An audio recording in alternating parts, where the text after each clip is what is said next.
unatekeleza vipi miradi ya maendeleo ya kijamii katika kata yako? Kwa mfano kama vile afya. Najua ni muda mfupi. Sawa sawa. Lakini mimi nataka tu nijue angalau hata ile hatua ya mwanzo. Ndio. Katika afya, katika elimu, katika maji. Sawa. Ndio. Ndugu mwandishi, kwa huu muda ambao mimi niko madarakani. Ndio. Kuna changamoto moja ambayo tulipata mwezi wa 12. Nadhani ulisikia, tulipata mafuriko. Ndio, niliona. Na upepo ilikuja ikazua zahanati yetu. Sasa kuna shule yetu ya Makanga ikawa na imepasuka. Iliyo ndani ya kata ya Mwanase. Zote hizo ndani ya kata yangu. Sasa. Alafu kuna shule yetu ya Kabondo. Ndio. Kuna choo kile kiwa kimetitia. Ndio. Sasa kwa sababu unapokuwa kiongozi lazima uwe sharp kutoa taarifa. Ndio. Tulitoa taarifa na bahati nzuri mkuu wa wilaya pamoja na mkuu wa mkoa walifika Mwanase kuja kuangalia maafa yaliyotokea kwa wakati. Sasa. Na mimi nawashukuru sana hawa viongozi wetu. Na naishukuru sana serikali yetu.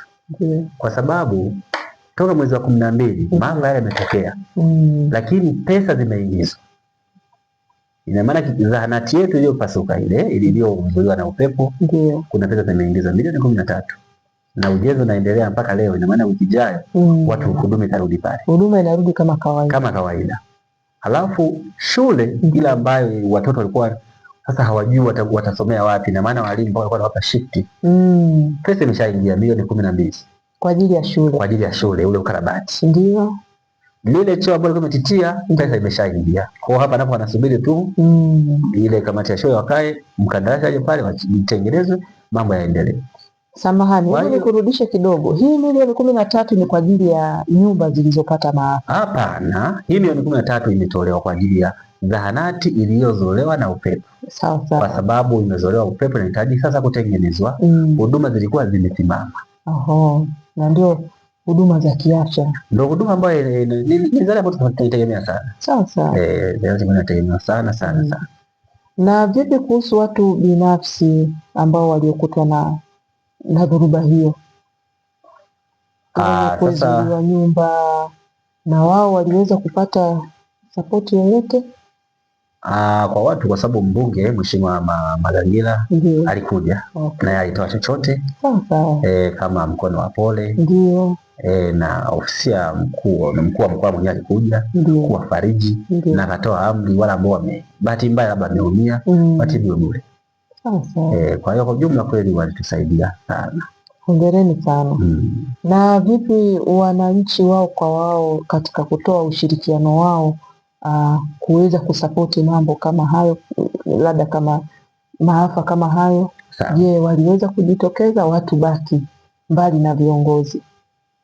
Watu baki kama makampuni au? Hapana, yaweza kuwa ni watu, yaweza kuwa ni taasisi tu ndogo ndogo. Sawa. Au watu binafsi ambao walisema kwamba hebu nimewiwa niweze kuunga mkono hili jambo, niweze kusapoti. Wapo waliokuja kwa sababu moja hapo ni mimi huwa tuna marafiki jamaa nao walifika Mwanase kuona kuwasalimia watu na kuwafariji.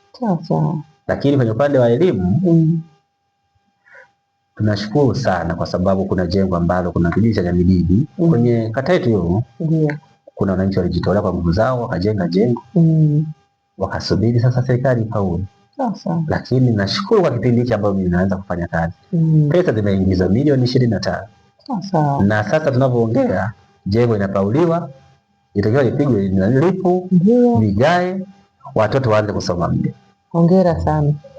Ni muda mfupi lakini naanza kuona kuna indicator zinazoonyesha kabisa kuna mambo ambayo yanafanyika. Sawa. Hongera sana. Na mimi nishukuru kwa serikali yangu kwa sababu usikivu huu ulioonyeshwa kwa serikali yetu na kwa halmashauri yetu kwa utekelezaji wa kama hayo maafa yalivyotokea na pesa zilizokuja ni pesa nyingi sana. Ukijumlisha tu zahanati, jumlisha shule, nenda kwenye singi ya choo kule na bado wametoa tena pesa, jengo lipauliwe, ni pesa nyingi sana. Na zimetoka kwa wakati. Na zimetoka kwa wakati sana. Hongera sana. Na pia nikupe pole kwa maafa yaliyotokea katika kata yako ya Mwanape. Ndio. Tunasema zote hizo ni changamoto. Ndio. Na kuna mambo sisi kama binadamu hatuwezi kuepuka sana, yanakuja tu kwa njia ambazo hatuzitegemei sana. Kwa hiyo kikubwa ni kuangalia namna gani tunaweza kuyatatua. Ndio.